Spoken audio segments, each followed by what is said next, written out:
Город Электросталь, восточная сторона. Находимся без отопления с самого начала отопительного сезона. В квартирах от 10 до 18 градусов тепла в разных домах. Электросталь замерзает, а пользуемся отопительными приборами всевозможными.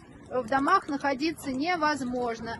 Замерзаем! Замерзаем! Замерзаем! Замерзаем!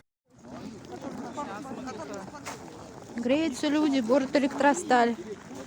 Просим обратить внимание губернатора Московской области, администрацию города Электросталь на отсутствие отопления в наших домах. Город Электросталь, восточная сторона.